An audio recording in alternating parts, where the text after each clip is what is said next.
El título del mensaje de hoy es Informes Misioneros. Está basado en Hechos capítulo 14, versículos 1 al 20. Hoy resumiremos nuestro estudio en el libro de los Hechos capítulo 14. Nos encontramos en medio del primer viaje misionero de Pablo y Bernabé hacia Asia Menor. Lloyd John Oville escribió estas interesantes palabras, las cuales he editado. Decía así: tenemos una aparente capacidad ilimitada de dar el honor que le pertenece a Cristo a las personas que buscan introducirnos a Él. Pastores, padres, líderes, amigos y maestros que nos han traído las buenas nuevas son con frecuencia convertidos en la fuente de nuestra seguridad. Los elevamos a una super santidad y nos perdemos de la dinámica que los ha hecho admirables. Hacemos ídolos de los líderes cristianos, ponemos el comunicador en el pedernal y evadimos la comunicación. La razón por la cual hay tantas celebridades cristianas orgullosas en la actualidad es porque les hemos dado al mensajero más honor que al propio mensaje. ¿Cuánta verdad hay en estas palabras? Ahora, permíteme que lo haga personal con un par de ejemplos. En primer lugar, como padre, quizás hayas criado a un niño que ahora se encuentra sirviendo al Señor. Como resultado, las personas querrán hacerte un altar a tus pies. Ellos querrán todo el consejo que tienes para dar sobre la paternidad. ¿Y qué es lo que vas a decir? Dirás: sí, creo que hicimos un trabajo fantástico. Permíteme decirte las 30 cosas que hicimos correctamente. ¿Dirás eso? Ahora otra cosa. Las personas pueden percibir en ti y en tu cónyuge la clase de matrimonio que les gustaría tener. Quizás quieran ponerte en un pedestal. Ahora, ¿cómo respondes a esto? Creo que tenemos muchas maneras de tener gran popularidad dentro de la comunidad cristiana. Es porque no nos retractamos de una manera real. No rechazamos el foco de atención y cuando viene la aprobación, no queremos desperdiciar la causa de la verdad, ya que amamos la atención. En primer lugar, estemos dispuestos a rechazar esa alabanza y ese reconocimiento indebido. Pero en segundo lugar, no te detengas solo con rechazar la alabanza indebida, sino toma el siguiente paso. Debes estar dispuesto a volverla a centrar. Pablo y Bernabé estuvieron dispuestos a volver a centrar la atención hacia Dios. Observemos el versículo 15. Dice: y diciendo: varones, ¿por qué hacéis esto? Nosotros también somos hombres semejantes a vosotros, que os anunciamos que de estas vanidades os convirtáis al Dios vivo, que hizo el cielo y la tierra, el mar y todo lo que en ellos hay. En otras palabras, no nos miren a nosotros, no enciendan una vela, ni oren en nuestro nombre. Esas son cosas vanas y cosas vacías. En cambio, miren hacia nuestro Dios Creador. Porque dice que hizo el cielo y la tierra y el mar. Pero en tercer lugar, estemos dispuestos a perderlo por completo. Pablo y Bernabé estuvieron dispuestos a perder toda su popularidad, la cual les estaba dando una audiencia por el bien de la verdad. Miremos el versículo 16, donde dice: en las edades pasadas Él ha dejado a todas las gentes andar en sus propios caminos. En otras palabras, ellos están diciendo a ustedes y a todas las naciones del mundo, Dios les ha permitido tomar sus propios caminos, un camino que incluye la adoración a dioses falsos. Por su resignación, se les ha permitido buscar su propio camino. Pero continuemos con el versículo 17, donde dice: si bien no se dejó a sí mismo sin testimonio, haciendo bien, dándonos lluvias del cielo y tiempos fructíferos, llenando de sustento y de alegría nuestros corazones. Observemos la palabra clave en el versículo 17, testigo. ¿Te han preguntado alguna vez qué hay de aquellos que nunca oyeron el Evangelio? ¿Cómo puede Dios hacerlos responsables? Él no debería juzgarlos. ¿Sabes qué? En este versículo, antes de que Pablo y Bernabé llegaran, los ciudadanos de Listra estaban diciendo que ellos habían recibido a un testigo de Dios y tenía que ver con la creación.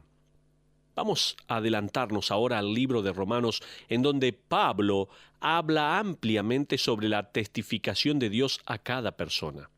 Aquí se marcan algunas cosas importantes, como la ira de Dios contra la impiedad y la injusticia. Observa el capítulo 1, versículo 18 de Romanos. Dice, porque la ira de Dios se revela desde el cielo contra toda impiedad e injusticia de los hombres que detienen con injusticia la verdad.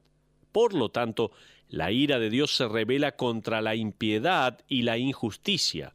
Observa cuál es el grupo de personas que detienen la verdad. Detener es katecho en el griego, significando conservar en el español. En otras palabras, este grupo de personas mantiene la verdad envuelta. La verdad nunca aparece en las primeras planas de los periódicos. La verdad nunca logra los horarios con mayor audiencia televisiva. ¿Pero por qué? Porque las personas impías e injustas están intentando acabar con ello. Pero también se muestra la existencia de Dios que atestiguó con la conciencia y la creación. Sin embargo, a pesar de todo esto que mencionamos anteriormente, aun cuando intentaron acabar con ello, la verdad aún es anunciada. ¿Pero cómo? Miremos el versículo 19a de Romanos capítulo 1. Porque lo que de Dios se conoce, les es manifiesto. Subraya estas dos palabras, les es. El primer testigo les es y tiene un nombre, el cual es conciencia. Observemos el capítulo 2, versículo 14, donde dice, porque cuando los gentiles que no tienen ley hacen por naturaleza lo que es de la ley, estos, aunque no tengan ley, son ley para sí mismos. Continuemos desde el versículo 15 al 16 en su primera parte, donde dice, mostrando la obra de la ley escrita en sus corazones, dando testimonio su conciencia y acusándoles o defendiéndoles sus razonamientos en el día en que Dios juzgará por Jesucristo los secretos de los hombres. ¿Cómo es que las personas que nunca han leído los 10 mandamientos se sienten culpables cuando quiebran uno de ellos? Tal vez te estás preguntando, o tal vez por mucho tiempo te preguntaste esto. Dios dice, ese es uno de mis testigos que es una máxima autoridad, llamado yo. Sin embargo, eso no es todo. Leamos el versículo 19b de Romanos capítulo 1, donde dice, pues Dios se lo manifestó. No solo se los hizo Dios evidente, sino que se los manifestó. ¿Pero cómo? Mira el versículo 20. Porque las cosas invisibles de Él, su eterno poder y deidad, se hacen claramente visibles desde la creación del mundo, siendo entendidas por medio de las cosas hechas, de modo que no tienen excusa. Todos han sido testigos a través de la conciencia y de la creación, todos sin excusa alguna, todos. Pero sigamos con los versículos 12 al 13, donde dice, pues habiendo conocido a Dios, no le glorificaron como a Dios, ni le dieron gracias, sino que se envanecieron en sus razonamientos, y su necio corazón fue entenebrecido. Profesando ser sabios, se hicieron necios y cambiaron la gloria del Dios incorruptible en semejanza de imagen de hombre corruptible, de aves, de cuadrúpedos y de reptiles. Ellos han rehusado reconocer a un Creador y han buscado, en cambio, una conexión espiritual con la creación, con el río, con el sol, la luna, el delfín, el cristal, el árbol, etcétera, etcétera, etcétera. El testimonio de la creación grita la existencia del Creador. Pero, ¿estamos escuchando? Gracias a la impiedad y a la injusticia, la humanidad intenta encontrar otra causa más aparte del Creador. Por lo tanto, hoy, nuestras escuelas y universidades enseñan a una generación que Dios no creó la tierra y el universo, sino que evolucionaron durante trillones de años. Dios no creó al hombre y a la mujer a su semejanza. Somos tan solo los últimos animales que han evolucionado durante billones de años. Eso se enseña hoy en día. Pablo diría, ustedes profesan ser sabios aun cuando se han tornado necios. Culpable de rehusar ver en la creación la mano de un creador, culpable de rehusar escuchar la conciencia y como resultado, persiguiendo adulterios, asesinatos y lujurias, un mundo impío e injusto, no puede encontrar a Dios por la misma razón que un ladrón no puede encontrar a un policía, porque no quiere, porque lo evita en su totalidad. Pablo declara: el suprimir la verdad no destruye a la verdad. El rehusar la verdad no remueve las consecuencias. Esto es clave. Pablo está diciendo: el suprimir la verdad no destruye esta verdad, y el rehusar la verdad no remueve las consecuencias. ¿Irá el pagano que nunca ha oído de Cristo al infierno? Sí. Pablo dice: no tienen excusas porque han rechazado a los testigos. Ellos han rehusado escuchar y hacer caso omiso el testimonio de la creación ante un maravilloso Creador y por lo tanto adoraron espíritus malos. Rehusaron hacer caso a su conciencia y aún así pagar el precio por sus pecados en sus propios cuerpos. La pregunta, mi amigo, es: ¿qué es lo que estás rechazando? ¿Estás rechazando los dos testigos, los dos testimonios de la creación y de la conciencia, más la palabra de Dios, los mensajes del Evangelio que has escuchado, más el testimonio de tu cónyuge o de tu amigo? Eso es lo que Pablo está insinuando en Hechos, capítulo 14. No es un mensaje popular. No lo fue entonces, ni lo es ahora. Pero volvamos a Hechos, capítulo 14. Estemos dispuestos a rechazarlo, a volver a centrar esa adoración y esa alabanza en quien corresponda, pero también estemos dispuestos a arriesgarlo a perder todo. Pero finalmente, estemos dispuestos a restringirlo. Una cosa es resistir el hecho de aceptar la alabanza y la adulación indebida, y es otra cosa salir de tu camino y detenerte. Observa el versículo 18 de Hechos capítulo 14. Por favor, busca Hechos 14, versículo 18. Dice: y diciendo estas cosas, difícilmente lograron impedir que la multitud les ofreciese sacrificio. ¿Por qué? ¿No lo comprendieron? Una leyenda extraída de la historia de esta región nos ayudará a comprender esto. Ovid, el poeta romano, contó una leyenda que se ha convertido en un hecho en estas personas. Era una leyenda que contaba que los dioses griegos Júpiter y Hermes habían venido a este mismo lugar muchos años antes. Sin embargo, Júpiter y Hermes se habían disfrazado de hombres a fin de ver cómo serían tratados. Júpiter y Hermes intentaron hallar hospitalidad en los miles de meros o de hogares en el área. Todos rehusaron aceptarlos con excepción de una pareja de ancianos que vivían en una sencilla cabaña en la ladera. La pareja les dio la bienvenida a estos hombres. Los alimentaron y les proveyeron de todo lo que necesitaban.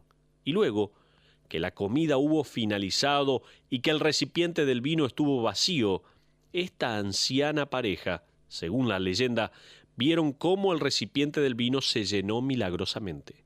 Luego, reconocieron que estos dos hombres no eran tan solo hombres, eran dioses. Luego, que los dioses se identificaron a sí mismos como Júpiter y Hermes, llevaron a la pareja a la cima de la colina. Allí la pareja observó mientras los dioses prendían fuego a cada hogar, destruyendo a todos. Luego, los dioses transformaron su pequeña y humilde cabaña en la colina en un palacio de mármol con el techo dorado. Esta leyenda se contaba en esos tiempos y se había convertido en un hecho. Por lo tanto, cuando Pablo y Bernabé llegaron a la ciudad y las personas los vieron cómo levantaban milagrosamente a este hombre sobre sus pies, el cual nunca había caminado en su vida, ellos pensaron: Júpiter y Hermes han regresado. No permitamos el mismo error que cometieron nuestros ancestros. Los dioses están aquí. Ahora bien, no sabemos cuánto tiempo pasó entre el versículo 18 y el versículo 19. Sin embargo, es suficiente como para que Pablo y Bernabé ganaran a personas para Cristo, el único Dios vivo, verdadero y creador.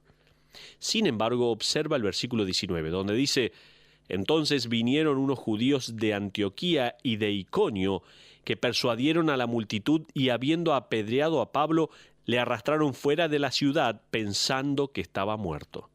¿Puedes imaginarlo? Las personas que una vez quisieron adorarlos, ahora querían matarlos. Eran multitudes inconstantes que quizás se irritaron con los apóstoles cuando finalmente se dieron cuenta de que ningún hogar iba a ser transformado en un palacio con techos dorados. Tal vez esto pasaba así. Ahora observa el versículo 20a. Pero rodeándole los discípulos, se levantó y entró en la ciudad. Algunos creen que Pablo resucitó de entre los muertos. La palabra levantó o anistemi en el griego es empleada muchas veces en el Nuevo Testamento para la resurrección de los muertos. Sin embargo, este pasaje es empleado por Pablo cuando le dice al hombre que se levante sobre sus pies y luego un poder divino lo levanta de una situación sin salida. Creo que es lo que sucedió en este versículo, un milagro. No de resurrección, sino de restauración inmediata, de revitalización. Se levantó y fue a la ciudad. Continuemos con el versículo 20b. Dice, y al día siguiente salió con Bernabé para Derbe. Múltiples heridas fueron sanadas. Huesos quebrados fueron restablecidos y curados. Contusiones fueron sanadas. El texto continúa diciéndonos que en cuestión de horas Pablo estaría predicando otra vez. ¡Qué gran hombre! Pero como conclusión, antes de terminar quisiera regresar a las memorias de Pablo, a las anotaciones personales registradas en su diario misionero sobre los eventos que acabamos de estudiar. Observemos 2 Corintios capítulo 4. Por favor, busca en tu Biblia si puedes, 2 Corintios capítulo 4. Comencemos con los versículos 1 y 2, donde dice, por lo cual, teniendo nosotros este ministerio según la misericordia que hemos recibido, no desmayamos. Antes bien renunciamos a lo oculto y vergonzoso, no andando con astucia ni adulterando la palabra de Dios, sino por la manifestación de la verdad, recomendándonos a toda conciencia humana delante de Dios. Vamos a saltar a los versículos 5 al 9, donde dice, porque no nos predicamos a nosotros mismos, sino a Jesucristo como Señor, y a nosotros como vuestros siervos por amor de Jesús. Porque Dios, que mandó que de las tinieblas resplandeciese la luz, es el que resplandeció en nuestros corazones para iluminación del conocimiento de la gloria de Dios en la faz de Jesucristo. Pero tenemos este tesoro en vasos de barro, para que la excelencia del poder sea de Dios y no de nosotros, que estamos atribulados en todo, mas no angustiados, en apuros, mas no desesperados, perseguidos, mas no desamparados, derribados, pero no destruidos. Saltiemos ahora al versículo 16a, donde dice, por tanto, no desmayamos. Por favor, tomémoslo de las memorias de este misionero fiel a Dios. Y él está diciendo, Dios es fiel. Como resultado, tú, su siervo, puedes manejar los extremos de la vida con equilibrio, los momentos máximos de adoración y los momentos bajos de rechazo. La clave es, como lo escribió Pablo, dependemos totalmente del Señor. Y así tiene que ser nuestra vida. No tratar de darnos y atribuirnos a nosotros lo que solo le corresponde a Dios. Por favor, quiero terminar repasando lo que estuvimos mencionando hasta este momento. Cuando llega la adoración, la adulación a nuestra vida, ¿qué es lo que tenemos que hacer? Cuando llega a nosotros la adulación, nosotros lo que tenemos que hacer es, estemos dispuestos a rechazar la alabanza y el reconocimiento indebido. En segundo lugar, estemos dispuestos a volver a centrar esa alabanza y ese reconocimiento solamente en Dios. En tercer lugar, lo que tenemos que hacer es estar dispuestos a arriesgarnos a perderlo todo. Y en cuarto y último lugar dijimos, estemos dispuestos a restringirlo, a restringir esa adoración que no nos corresponde. Por favor, que Dios nos ayude a hacerlo de esta manera, para que Dios sea el único reconocido. ¿Por qué? Porque dependemos totalmente y absolutamente de Dios. Le espero en nuestro próximo estudio de Sabiduría para el Corazón. Que Dios le bendiga ricamente.